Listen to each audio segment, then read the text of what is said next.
各位粉絲、各位朋友，歡迎大家嚟到祖哥 Max 講呢啲啊！咁今日我發現先咧，梗係有原因㗎啦。今日講呢個題目咧，同我哋住有冇上身，同我哋嗰個餐飲係有關係嘅。係嗱，呢輪啊 Max，你知唔知呢輪咧網上面最 hit 咧係邊幾樣嘢啊？其中一樣係個靚女嚟嘅，係就係我哋事後唐詩詠小姐開呢個冇錯啦，麵包鋪鋪係。我李生啦，我有食㗎，OK。你有食過啊？有係。嗱，呢輪咧好 hit 啊！點解 hit 咧？就話咧佢咧，我睇咗幾條片啦，佢就話佢咧而家嗰個鋪頭咧已經冇生意啦，收地皮嗰只啦，唔係嘅，嗰個口咁樣我講好衰嘅，即係但係你如果再咁樣落去，肯定收皮，保證。係啦，咁貴租。咁啊話佢冇乜生意，而亦都咧啲人去買咧，可以就咁入去咧就買得到啦。係，亦都咧唔見唔到咧阿唐小姐咧會喺個鋪頭啦。本來就爆人龍嘅，排到隻狗咁樣嗰隻嘅，係啦。好啦，咁你知點解啊？咁其實呢個世界得一個結局，知點解嘅啫。我諗就算唔講阿壽都知點解啊。點解啊？喂，咁你講佢啲嘢，一係就唔掂，一係就貴到離晒譜，就係咁樣得呢兩個結局嘅啫。呢個世界係咪先？嗱，其實咧，我哋點解我咁咩由我講咧？因為其實佢牽涉到餐飲業嘅行業嘅，即係又係啦。你老屎忽嗰飯啊！咁你知唔知點解佢開頭個老屎忽其中一楷咁？喂，點解佢開頭會咁多人排隊咧？係，知唔知點解？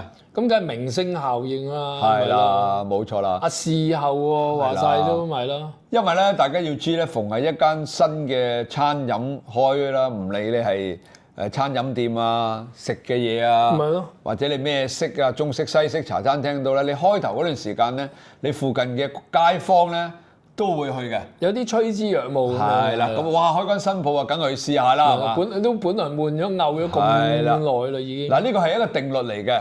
咁你係啦，咁你新鋪頭你開張，再加上佢有人氣咧。我哋中國人有句説話，咪叫新屎坑都有3日香啊，咪咯。咁跟住佢係事後啦，有啲人就見到佢拍咗啲視頻上去，就見到佢喺間鋪頭度打點啊，又攞麵包，又各樣嘢啦。咁佢都係做戲嘅啫，唔通佢日日喺度煮咩？咁梗唔會啦。好啦，咁本來都係做戲嘅啫。相對嚟講，咁啊明星效應啊，亦都有一啲其他嘅明星來幫襯啦。可能佢啲 friend 喂，你幾多月幾多號落嚟啊？咁樣啦，跟住係啦，叫啲記者啊，又喺度拍下咁啦。呢個宣傳啊，肯定要噶啦。咁好啦，咁啊造就咗佢開頭嘅時候有好多生意啦。咁慢慢，其實就做餐飲咧就好麻煩嘅。咩麻煩咧？就係當你開到一段時間就見真章。對，嗱，你見真章係咩意思咧？第一，佢唔係餐廳嚟嘅，咁唯一嘅只可以講質素嘅啫，講出品質素係，同埋錢兩樣嘢嘅啫，因為你已經冇乜服務啊，難聽啲你夾個麵包去買，咁都服務差嘅。你想有啲咩服務？你想咩服務？冇乜服務，咪咯。你只可以講兩樣嘢嘅啫，第一佢嗰個食物嘅質素啦，第二嗰個價錢收啲客人嘅價錢啦，咁合唔合理？係啦，嗱，貴唔係問題啊，係啊，唔係平貴問題。嗱咁而家坊間就網上好多都講啦，都唔係我講㗎啦，就話佢收費貴啦，50蚊個麵包啊，啲方包係得幾塊係嘛？好似係嘛？係啦，咁又話唔係特別好食，亦都話唔係咧有一啲咩特色喺度咁樣。都唔係嘅，你唔好介意。唔係特別好食係真嘅，都有特色嘅。因為佢而家將佢啲麵包咧整到好似咧一粒，你想就一粒放大咗個色仔，即係梗係冇咁大個你就想，好似呢個杯咁大啊，即係總之個色仔就係咁大啦。係啦。係炸嘅定係咩㗎？焗嘅。焗嘅，脆唔脆㗎？入邊有啲唔同嘅流心啊，或者各樣。咁你變咗咧，你外邊睇咧就粒粒色仔都一樣，但係其實入邊咧就有可能開心果啊、藍莓啊、綠茶啊，或者 something like that 啊，即係其實幾時有啲咩？你實知道講咩？嗰啲泡芙咧，其實冇嘢㗎嘛。嗰啲架仔咧就咧插落啲機嗰度咧，跟住後尾唔知點樣擠啲嘢落去咁一個。後尾整下咧就界開，跟住又整啲芒果啊，即係簡單啲啦，就我哋中國人唔係香港人嗰個菠蘿油咁樣嗰隻。而家啲菠蘿油已經進化到咧餐肉蛋。午餐肉啊、雞蛋啊，加炒蛋咁咧就賣30零40蚊個，40零50蚊個 ，OK 咁樣。創意地算啦，都係冇乜人食嘅。你估啲人傻嘅咩咁樣？嗱，其實咧唔好意思講啊，佢犯咗一啲技術性錯誤。係啦，我唔可以講錯誤嘅，即係我就覺得唔應該咁樣去做咯。點解咧？唔係話馬後炮啊，其實做餐飲有個定律嘅。定律。唔理你旺市好，或者你唔理你係一啲淡市好，因為你唔係主流食物，非主流食物。咩叫非主流食物咧？即係我食與唔食都冇影響。嗱，譬如咩叫主流食物咧？香港人嘅主流食物就係茶餐廳，你基本上有米線都算。我覺得米線都幾 OK 嘅。即係類似，唔係主流嘅食物，即係你話。咩意思啊？即係你兩餐，你中午嗰餐或者早餐或者夜晚嗰餐，係幫襯嘅，梗係幫襯嘅，或者全日都係幫襯嘅。係啦，早餐、午餐、晚餐，不過喺唔同嘅茶餐廳咁解啫。嗱，呢啲係叫主流。咁咩叫非主流咧？譬如話雞蛋仔啦，係嘛？你唔會早餐食個雞蛋仔噶嘛？係你唔會話夜晚7點幾8點鐘你想食嘢嘅時候，我哋唔好去食個炒飯炒麵啊！我哋去食雞蛋仔，你唔會。魚蛋啊，係嘛？你唔會。咁呢啲非主流嘅咧？就要點樣咧？就要開喺一啲遊客旺嘅地方，做量係啦。你唔係啊，因為你遊客多咧，變咗咧就熟客就相對少咗啊。即係你嘅遊客逢係遊客多嘅地方，一定係流量大嘅。水流柴。咁你如果唔係遊客區嘅地方，咁你嚟食去嗰班街坊，當你唔係主流嘅時候，即係佢試過啦、食過啦，亦都覺得知道咗呢陣味啦，知道咗啦，係。咁佢就唔再嚟咯。開頭就好奇啦，咩料咁樣？咁你明星啊嘛，咁你明星啊嘛，咁你又話新鋪啊嘛，又喺度坐陣啊嘛，咁我睇下你個樣都得。究竟明星麵包係咩味道嘅咧？咁好啦，問題就係你租間鋪係可能係3年約、5年約，甚至乎再遠啲。咁你頭嗰3個月，我成日都講㗎啦。你頭嗰3個月好旺，咁又點咧？咁你1年有12個月，咁仲有9個月咧？跟住後邊嗰24個月咧？係啦，即係問題就係好多人未做過餐飲嘅人，佢都諗得係好比較天真啲嘅。即係第一，我係明星啦，係嘛？我明星啦，梗係有一班追捧者啦。咁啊，再加上咧，我班 fans 嚟買都已經。我揾個師傅。以前喺某某5星酒店，果響啲嘅，咁即係呢啲蛋散，咁啊實掂啦。係啦，其實我哋自己做啊，都冇絕對把握啊。你如果要我做嘅，我只會開快餐店嘅啫。你明唔明？聽得明啊？因為即係做主流，即係只要唔好太難食，都有起碼有啲街坊嚟食啊。你唔好即係你其實或者價錢取勝咯。你譬如你公仔麵。你唔係 sorry，你早餐嚟嚟去都係公仔麵㗎啦，喺香港係啦，咪出主力米粉啦，榨菜肉絲啦，雪菜肉絲啦，火腿中粉咯。咪咁你冇得輸嘅，基本上你唔去 A 茶餐廳，你就去 B 茶餐廳，只不過邊間就近你屋企樓下嘅啫。大家聽得明先？咁係喎，唔會跨區走去。使乜咁麻煩啫？我做一啲非主流，我就係明星。譬如我係明星，我唔使揀啦，我就是但揀一個地方，人流當然集中少少啦。跟住我就開一間主流嘅餐廳，你好簡單啊，快餐店又得，乜都得，係咪？咁你冇嘢嘅，你冇得輸㗎。你到咗食飯時間，個個都嚟㗎啦。你食飯時間邊個唔幫襯茶餐廳啊？即係講真，你有陣時咧，明知係難食咧，都會去，就係因為點解易揾位啊嘛，大佬。我咁知道嗰間好食有病啦，我揾到位啫，搭半個鐘頭，咪係咯。即係你如果我成日都建議，如果新手入行做餐飲又未做過嘅，唔好諗咁複雜嘢。你諗下個人係需要啲乜嘢？係。喂，大佬你點會個人係需要嗰個方包？你點會需要咩個色仔個包啫？你唔需要啊！你係口立濕嚟嘅啫嘛。你買翻嚟，濕嚟嘅啫。只有哎呀咩試下？阿唐小姐開㗎。哎呀，試完之後你下次唔買啦。係。你又有好多時啲人知道咗佢開啦，佢特登揸架車落去食。或者個特登打佢排啊，大佬。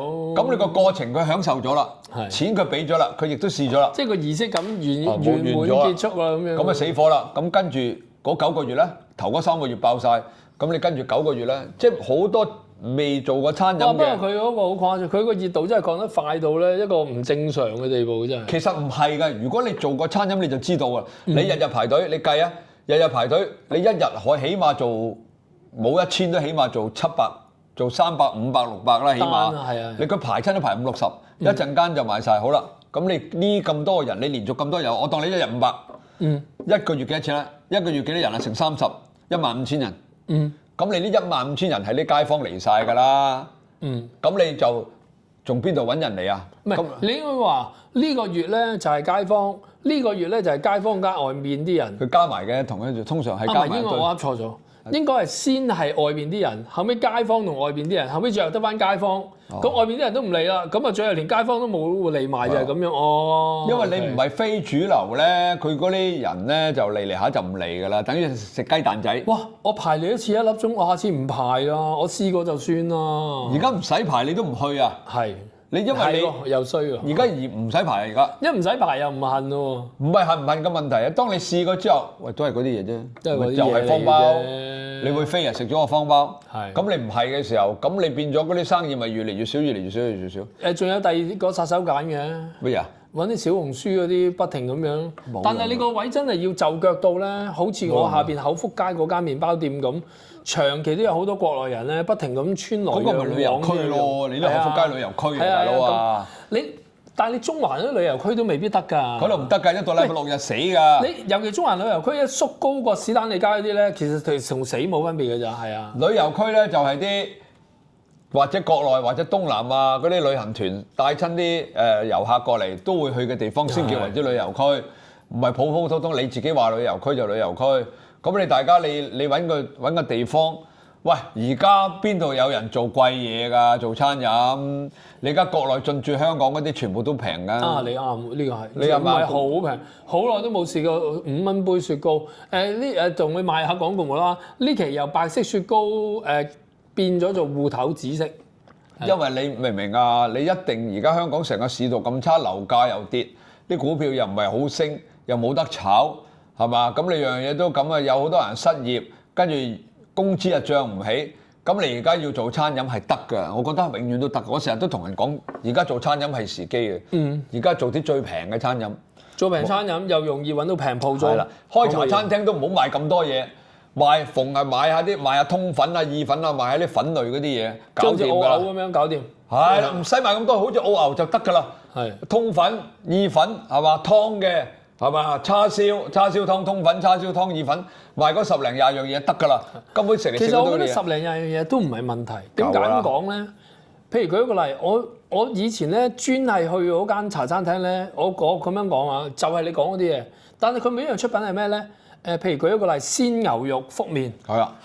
咁你唔係好多地方啦，咁你又唔係咁但係啲鮮牛肉咧俾心機入嘅，係啦，個福麵俾心機煮，佢仲會問你食腍啲定食硬啲，重唔重味咁樣咁啊？其實佢做嗰啲嘢都係做嗰啲嘢，OK。跟住後尾咧就一定係跟個方包同埋你隻蛋㗎啦，佢專係咧做一個咧好好嘅火腿奄列。跟住後尾佢就問你唔食火腿奄列唔緊要，我俾片火腿你，同你煎嗰個啲屋企先會嗰啲咧太陽蛋咧窿邊嗰啲啊，咁你見到係咪好高興啊？你出邊梗係唔會咁樣。我嘅意思就係話你賣嘢唔使多，但係你俾個心機落咧，啲人係會不停咁翻嚟食㗎。即係而家做餐飲咧，做精啊唔使做多，做簡單，做要快，咁就得㗎啦。你即係嗰啲包，我唔係話乜嘢啊。當然佢啲包種類好多好食，但係歸根究底你都係包嚟。即係你明嘛？你食多1次2次3次你就唔食㗎啦。佢非主流，你冇理由話我今餐唔食飯。即係你好食到我走去食個包，係啦。係你冇可能嘅事，除非你減肥嗰輪啦。咁你變咗你非主流嘅餐飲嘅話咧，你就影響到你本身個核心啊。你本身啲人，我核心係要食飯㗎嘛，中國人係嘛？間唔中係食下粉嘅啫。有邊個中國人唔食飯咧？咁你問題就係你唔係賣呢樣嘢，咁。慢慢咪。當然啦，其實如果我幫襯過嗰個核心嗰個歸根究底就係你知，真係貴嘅，即係好唔合理。你咁樣一嚿方形一嚿包仔賣到30幾蚊到尾咁樣，你食落原來喂，你最好笑係啲咩咧？其實我諗好多女性都知，其實我哋男人都會知嘅。OK，你揦住個包，你個袋咧輕飄飄咧，你知入邊發生咩事？即係我哋有陣時咧走去買焗豬扒飯咧，一拎上手咧，加梅杯凍檸茶，哇重到咁嘅，咁你就知道一間筍你食得飽㗎啦。我買過佢嗰個包係一個方形咁樣嘅，38蚊，跟住你拎上手，哇係好似紙咁樣，喂個紙袋都本身有個重量，咁你個包你望落明明係有個形狀㗎，好似個杯咁大，你點會冇咗個重量存在？後尾你食落口你就會明，入邊好似啲空氣啊，或者個你會食風咁樣，咁你唔好諗住食唔食得飽啊！咁你即係話，喂我間嘢嗰個品味本來就係咁㗎啦，我哋設計啲咁樣嘅嘢，好你咪睇下我個心，我真係我第一啖咬落已經就覺得哇！咬到好似咬陣風咁樣冇嘢嘅入邊咁樣咁係咯，可能呢個就係我啲麻甩佬覺得要有嗰啲叫 CP 值啊，即係嗰個性價比要高啊！呢個我覺得好離譜啊，其實嗰次我食嗰個。而家咧做餐飲咧，你個性價比一定要高。其實你大翻啲咧，唔用多好多麵粉同雞蛋嘅啫。中啊！其實唔係真係用好多成本啊！你即係個係阿祖哥講得好啱，就話你照樣咁輕，但係你整大啲咧，我個心都舒服啲。爭好遠嘅啫。好似個杯咁細咁樣咁又哇！我再講多次啊，拎住個紙袋個包位入邊咧，你直頭咧覺得輕到咧，好似得個袋咁樣嘅啫。因為佢其實可能唔係好識做餐飲啦，因為佢係明星啊，佢唔識做餐飲，亦都可能因為有啲人有啲咁嘅，佢突然間忽發奇想。不如我開間咁嘅嘢啦，唔係㗎，仲有好多明星你係咁嘅，你唔知。有冇細藝啊？有少少有某明星你唔知啊，即係會揾我啲兄弟去幫佢整曲奇餅又有啦，係嘛？幫佢開間做賣西餅嘅又有啦，啊都唔好講名啦，大家知道邊個。咁啊，其實佢哋結果深尾都係唔得㗎。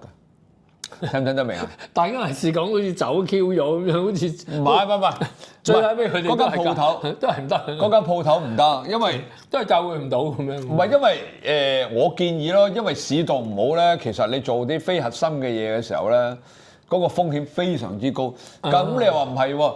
你個麵包30幾蚊。咁你星巴克買架咖啡一個30幾啦？唔係佢隔離啲 cake 都30幾蚊㗎。喂，大佬人哋買完之後可以坐喺度慢慢嘆啊嘛，而家嗱，其實唔同嘅，有啲人就話文化都唔同。你哋兩條友又話30幾蚊個包貴，咁人哋星巴克水嚟㗎咋，買個咖啡豆㗎咋，咁佢話30幾蚊，你哋又值嘅。但大家唔好誤會咗。冇得咁比。因為有一樣嘢大家好多時都唔明嘅。係。你見到人哋哇咁平，買到咁貴，有咁多人，咁我照樣copy 佢啊，係 copy 嚇，叫佢 copy。其實星巴克嗰啲咖啡豆你隨時買得到。咁所有識飲咖啡嘅人都會話星巴克係唔好飲嘅。嗱，其實嗰個 point 唔係重點嚟嘅，個 point 係人哋成咗名，佢成咗一個品牌。對，即係做個品牌，等於你買某某牌子袋，喂，你成本幾多錢啊？係啊，咁佢又賣到咁貴嘅？其實冇關係嘅，因為人哋成為咗品牌嘅時候，佢要經過好多年嘅時間，好多廣告投入，揾好多明星去拍廣告，又揾好多網上網下所有嘅推，好啦，推高咗嗰個品牌啦，跟住咧佢就開始漲價啦。其實人哋係有一連串嘅打法嘅，就唔係你我照 copy 佢啦，我照跟佢做啦就得，係冇可能嘅事嚟嘅。因為人哋好簡單啫嘛，有啲牌子你都知啊，啲衫啊、啲袋，尤其是啲袋啊。哇！幾多萬？你成本使鬼咁貴咩？你300蚊都唔使啊！仲有講啊，啲鱷魚皮又話點貴喎？你都黐線㗎！喺大陸你食隻鱷魚啊，成隻你俾你食啊，幾多錢啊？我啱啱都想講養嗰啲鱷魚都未平到震嘅時候。我係1000隻鱷魚你揀咗出嚟，咁又點咧？你係個鱷魚你同我揀一隻出嚟，我收你幾多錢啊？嗰隻鱷魚收你5萬啊？10萬2嚿水啊！如果人民幣即係你明唔明啊？成條鱷魚，即係你講就好犀利，實質你諗歸根究底，你諗翻嗰件事，嗰隻鱷魚值幾錢咧？成條鱷魚係嘛？又話我要攞落鱷魚最飛嗰隻，你咪揀咯。嗰個鱷魚場咁 Q 多條鱷魚。你一講到尾唔記得講咩？我話翻咩知就係咩？佢話人哋忽發奇想啊，好搞笑。唔係㗎，做好多餐飲，我咁你真係唔明㗎啦！真係好多做開老闆嗰啲，佢都唔係做餐飲。佢有時坐喺度幾個人，唔係㗎，你未遇過我遇好多。佢坐喺度食下飯，飲下酒。喂，我咁中意飲酒，咁中意食嘢，我成日同班 friend 啊，一個月都使幾萬啦，係嘛？咁我開翻間自己餐廳，咁我使翻嗰幾萬蚊落去。跟住後尾你又嚟，我又嚟，我哋家幾個人都一個月都使咗幾廿萬啦咁樣。跟住側邊嗰啲又起哄啦，係啊，我去邊度食嗱，我嚟食你。我撐你啊，你嚟啊，我話你開啊，我到時我嚟。你開我日日嚟。我講俾你聽，嚟一次啊！都算你贏咗啦，事實嚟嘅呢啲，好多人都唔明，即係講起諗起就跟住抌錢出嚟，我都唔知見幾多，即係唔好講啦，有啲啊經我咁仆街嚟一次都當贏咗，咁真係好仆街喎！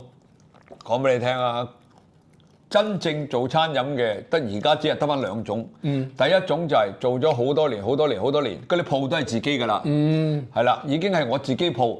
已經賺咗幾多十年嘅錢，我阿爺嘅爺一路賺到而家，連鋪我都買埋啦。呢啲肯定賺錢，因為佢儲咗客，儲咗幾十年，街坊附近隔離區嘅都過晒嚟，都知道你有間嘢，咁永遠嗰個一開就過嚟㗎。係啦，佢永遠嗰個基數佢都好大嘅，咁佢梗係有生意啦。第二種就係平，有咁平得咁平。聽得明啊？有咁平得咁平，你一定係會有生意，即係盡量去做到。因為個個都會嚟，係啊。性價比高，啲人就嚟㗎啦。永遠一個定律就係，永遠窮人一定係多過有錢人嘅。呢個係定律。咁窮人嘅消費係自然高，窮人嘅消費自然係低。你夠低，佢個基數就大。好簡單嘅啫。所以有啲真係雙倍咁贏就係咩咧？鋪又係我嘅，跟住我又因為唔使交租，所以又收得又平。佢係一路咁碌落去。係啦，你而家大家做餐飲啊，我講俾你聽。嗱，又有一間執咗笠啦，有一間我唔記得個名啦。係。佢啱啱佢好似喺呢個樂富嗰邊嘅。死我唔記得咗咩名，點樣算咧？定喺德福啊？即係嗰間好出名嗰間居屋中心嗰度啊，樂富是但啦，樂富居屋中心嚇。喺嗰個附近。總之係執咗。喺個屋村嗰度又執咗一間酒樓，我去過。咁啊，號稱話投資咗千幾兩千萬，2年都唔夠又執啦。嚇？係啊，投資。啱呢2日我先見到，不過唔好講名啦，費事。咁輸得嘅咩？原來。係啊，你好多人其實好多人有錢，但係佢唔知道。即係有好多嘢，你要而家做咩餐飲？你裝修幾靚好啊？咩好咩出名咩大廚咩5星乜春嘢米芝蓮冇用嘅，而家做平得㗎啦！真係啊，唔好搞咁多嘢。開間茶餐廳賣幾款嘢，通粉、河粉、米粉、意粉，煎蛋、炒蛋，叉燒。鮮牛肉搞掂，唔使咁多複雜嘢。第一，你食物成本會低；第二，唔使大師傅；第三嘅一定有人幫襯。咁你基本上你嘅輸嘅機會就係好低嘅啫。你明唔明啊？即係唔好搞啦，唔好搞埋屎乜鬼嘢啫！唔好搞啦！5星大廚咩麻辣魚蛋咁樣30蚊串6粒咁樣，跟住下個禮拜仲市民得翻5粒咁樣就吔蕉。唔係啊，佢好多人咧搞餐飲都唔緊要，佢搞咗之後佢冇諗。即係你簽個約係3年5年㗎嘛，你裝修咁大投資，裝修咁大嚿，咁你開頭有生意有乜用啫？咁你點樣持續不停有人翻嚟幫襯，一路幫襯咁多年先，係嘛？咁你都係而家嘅市道，你得一樣嘢嘅啫，平咯。係平佢就咪不停咁翻嚟幫襯咯。其實我見到嗰啲好生意嗰啲麵包店都真係有一半係國內人幫襯，冇辦法。嗰啲係旅遊區，譬如銅鑼灣啦，嗰間有一間咪喺轉角頭，哇，日日排隊。咁嗰啲大部分都係後生仔同埋嗰啲遊客。係。咁你如果撇除咗呢樣嘢，你開間鋪唔係喺遊客區嘅，咁你可能淨係做街坊生意嘅，咁咪真係非常之危險咯。你而家阿唐小姐去間鋪，我諗都好危險嘅而家。蝕唔怕啦，有錢蝕咗佢啦。哦，咁啊你咪咯，我諗都係300至到500萬到嘅啫，係咁上下啦。即係整埋廚房各樣。嗰間嘢300可能唔使，就算你買最靚嘅頂級爐，都係幾廿萬一個啫。係咩？唔係好貴嘅。乜唔係開間麵包鋪，淨係人哋話淨係個廚房都已經使咗100幾萬去㗎啦咩？100幾萬，其實佢嗰度咁細，最貴係個抽氣扇，即係抽油煙機啊。因為如果佢嗰個鋪頭咧，佢譬如喺地鋪啊。而嗰個即係個環保署啊，你一定有煙出噶嘛？係啊。咁你個煙，如果你嗰層樓係譬如28樓，咁你就要係地底一路做條風喉，一路上到28樓個頂嗰度去噴翻出嚟。嗰棟大廈俾你做先得噶喎。俾㗎，佢喺個後邊。當然啦，你要傾好晒所有嘢。佢喺後邊嘅，佢唔係喺前面。咁你諗下做嗰條喉。哇！又一路咁砌到上去20幾樓，你唔可以就咁噴出嚟噶嘛，唔得㗎，香港犯法㗎。咁所以你個最貴就係嗰個抽油煙機。咁啊第二貴嘅佢個焗爐，如果你用鬼佬焗爐，用德國焗爐咧，幾十萬到百零萬啦。但係佢焗嗰個麵包又唔使咁大嘅，咁你幾廿萬咧都夠。如果唔用鬼佬焗爐就可以用。唔鬼佬焗爐得，用國產或者台灣嘅。咁冇嘢嘅，國產咪快啲彎咯。台灣嘅就襟啲咯。唔係焗出嚟咪鬼佬好食啲㗎，真係。唔係，始終鬼佬嘅爐咧係嗰個勻循度啊，講緊勻循度啊，佢會係好啲。即係真係好食少少嘅。唔關好食事，好食啊！你個份量有時佢焗出嚟咧，佢升起上嚟好平均嘅，但係你可能你會用啲平少少嘅，佢就爭少少咯。即係個形狀出嚟嘅效果。你唔平均咧，佢會影響到佢發起上嚟嘅焗嘅時候咧，佢會發脹啊。佢脹嘅時候可能冇咁平均。咁你做西餐先，你有掂麵包嘅咩？咁我都呢行㗎，點會唔知啫？雖然我唔係好識整。唔係，我以為你即係做嗰個自助餐嘅時候，你要搞埋啲咁嘅嘢㗎嘛。咁咪唔使我哋做嘅。麵包有麵包師傅，西餅有西餅師傅嘅，我哋分塊。但係酒店啲麵包都係自己做嘅。多數自己做，但係而家唔係啦，而家唔係。都係。而家10間有9間都攞貨。係啦，而家出邊有好多專係供應俾5星酒店嘅，咁啊。即係佢做靚啲嘅。佢冇嘢，佢做晒所有嘢嘅，佢急凍嚟嘅，你咪等咗佢一攤或者焗咪得咯。哦，都係喺酒店焗出嚟嘅。都係佢啲牛角包啊，嗰啲 Danish 啊，嗰啲咁樣，佢唔使㗎啦，佢急凍嘅。但係蛋糕係自己㗎，一定。蛋糕係自己做嘅，係。但係有啲蛋糕底都可以交嚟㗎啦。你識唔識整蛋糕？簡單嘅咪識咯，幾多蛋糕。其實你嘅強項係咩咧？我強項係吹水咯。你咪講啲嘛？你強項唔係，我哋喺第一、第二集已經做過。你強項就係羊扒同埋鮮梨羊扒。一見到啲明星咧就邊個估唔到你今日大駕光臨，我特登已經整定咗啲羊扒俾你。呢個係技巧啫，唔使我整嘅。你就知我嚟嘅咧咁樣啊，跟住後尾俾啲羊扒佢食。唔係我而家咧，因為我而家仲有拍香港祖國一家人煮餸啊嘛，咁啊而家都係。主力於呢個煮啲家庭餸咯，即係簡單，隨時可以喺街市、超市買到。整啲咩啊？講嚟聽下。啱啱琴日就整嗰個今朝早上咗嘅泰式青咖喱醬啦。前日就上嗰個。泰式青咖喱醬乜嘢先？佢入邊就咁得啲醬。青咖喱教你整個泰式青咖喱汁咯。哦。跟住之前就馬拉盞醬啦，跟住就沙爹醬啦。呢排混醬喎。呢排係咁整啲汁啊醬嗰啲咯。咁啲粉絲中意睇咪整咗是但啦，有乜所謂？佢哋真係會跟住照整班，跟住後尾就好多，尤其是最多。反而香港都唔及外國多啊，譬如加拿大啊、美國啊、澳洲啊。係喎，佢哋得閒好多，佢哋成日留言，我跟你，因為佢哋得閒啊。真係得閒。香港都大把嘢玩啦。佢哋大部分喺屋企食㗎。係啊。因為出面食一來貴，二來揸2個鐘頭車食一餐飯，又揸2個鐘頭車。整個青咖喱正喎。麻鬼煩啊嘛。青咖喱雞咁樣。佢哋一次咧攞個車，一次過去超級市場，車晒所有啲嘢，佢啲雪櫃好大嘅。就懟晒落去，跟住就攤咗嚟啊！豬啊、牛啊、羊啊咁啊，咁喺屋企整咯，咁咪跟我整咯，好多嘅嗰度係。呢個就係長毛啊，講過咪講到佢。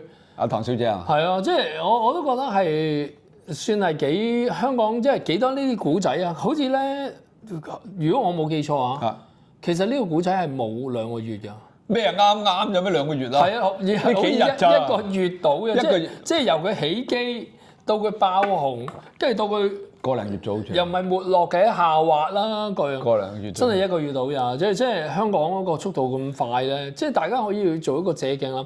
其實我自己本身屋企又係，我屋企樓下有啲麵包店咧，真係好似嗰啲叫咩風車轉咁樣。大約開一間，其實1年都捱唔到喎，9個月死咗啦。跟住我心諗，到下一家咧就頂佢嗰個裝修，捱唔到啊。跟住後尾咧嗰個咧玩3至半年咧，又頂唔到咧，又咁樣。咁我心諗其實真係搞唔掂咯。而家做香港做餐飲業咧，我覺得即係個人覺得咧，即係而家你睇到個市面咧，得2種餐飲業能夠做得到嘅啫。嗱，我唔知你有冇留意，第一就係茶餐廳。你去邊度做茶餐廳？即係你除非你第一難食，你鋪租貴到天價，又或者你難食到真係咁滯，你先至冇生意嘅啫。如果你話譬如兩公婆做啊，或者一家人做啊，簡簡單單啊，咁嗰啲咧又唔好賣咁複雜咧，基本上你就可以唔係都係價錢都係王道嚟嘅。可以，即係你難食，但係你價錢平都係有人食，因為有啲人懶煮嘅就係。咁另外一款餐飲你知唔知咩？而家香港？估下先，我自己覺得係米線咯。唔關事，唔係種類嘅問題。唔係種類。係我哋國內過嚟香港做嗰啲餐飲。你而家留意下愛沙田嗰個商場裏邊嗱，而家你潮汕牛肉都有得食啊！哇，不過價錢100幾蚊一條，喺大陸就10幾蚊條。咩啊？唔止咁啊，冇唔止，而家28到啦，25、28。已經食貴咗喎，至到32。唔係俾啲香港人食貴。香港哇！我一睇同一個品牌100幾蚊條，知道？哇！點食啊，大佬？所以即係冇辦法，人哋有錢啊嘛，因為人哋已經喺國內都唔知有幾多間分店啦。我10年前翻大陸食潮汕牛，真係幾蚊碟嘅就唔係講大話。咁冇辦法嘅，因為啲牛肉啲牛嘅越嚟加價。但係第一次即係見到個牌，哎呀咁得意嘅，有咩吊龍啊，有咩物啊咁樣或者全部幾蚊。我過去沙田睇下100幾蚊碟啊！我本身上去，我一睇，哇貴國內幾倍啊，唔食咯。唔係咯，我搭架車去深圳食。佢仲要冇人哋咁新鮮喎，仲要過多嚟一重喎。咁梗係啦，佢點同啫？即係所以話，但係我哋香港有個危機嘅，自己本土我哋香港人做餐飲，做一間執一間，做一個執一間。而家國內嗰啲餐飲過到嚟，就開完一間又一間。因為一個字平，佢唔係因為佢大集團咧，慢慢咧佢就講覆蓋率嘅。中啊，佢覆蓋率呢間唔掂咪揾嗰間晾住頂住，係啦，balance翻。講覆蓋率嘅人哋。係嘛？佢總之其實全部大集團都係講覆蓋率啦，即係唔同嘅。咁我哋普通我哋譬如好似唐小姐咁，你開一間半間嘅唔好搞啦，留翻啲時間去拍下戲好過咯。有一拍啫㗎，都有嘅。佢而家好似我哋咁啦，喺 YouTube 開咗個頻道啦。哦，即係而家仲有我想講嘅就係，而家啲明星咧本身你已經帶光環嘅咧，做咩出嚟又同我哋爭飯碗咧？黐線，你睬你都傻，就係喂，佢就易過你幾多啊？喂，家樂啊，胡美儀啊，係啊，阿鄧兆尊，喂，鄧兆尊都大把錢㗎啦，仲要開頻道，同而家啲普通我哋 YouTuber 嚟爭，再有錢賺咩啫？喂，先做 YouTuber，然之後帶貨，呢個真係王道嚟㗎嘛！喂，大佬啊，你本身已經有明星效應，佢直接帶貨咪得咯，使乜搞咁多嘢？又要喺個頻道度講，有時唔係話得罪講，有時佢開頭我都睇下，我都中意睇嘅。有時佢哋都冇話題。冇話題都唔緊要啦，咁啊係咁就揾人哋嗰啲嘢嚟講人哋。喂，點解要講人哋咧？你唔好講，我哋而家講緊人哋啊！咁就係喎。係咪？你停一停啊！你玩住，得完啦，哎呀，爭啲瀨嘢添，咪住先，咪先。咁又係喎，你講得啱。梗係唔好再講啦，冷靜啲啦，咪係咯。咁啊，多謝大家啦。咁啊，今集咧就係。阿祖哥又可以核爆下 OK 咁樣咁講笑嘢都係講笑。係啦，同我哋多啲 say hi 啦，俾多啲心我哋啦，咁啊已經係好大嘅支持。好，到你。好啦，大家即係唔好意思，有時我哋講下都唔知自己講乜嘅。喂，好啦，多謝大家。夠鐘食藥嗰隻啊！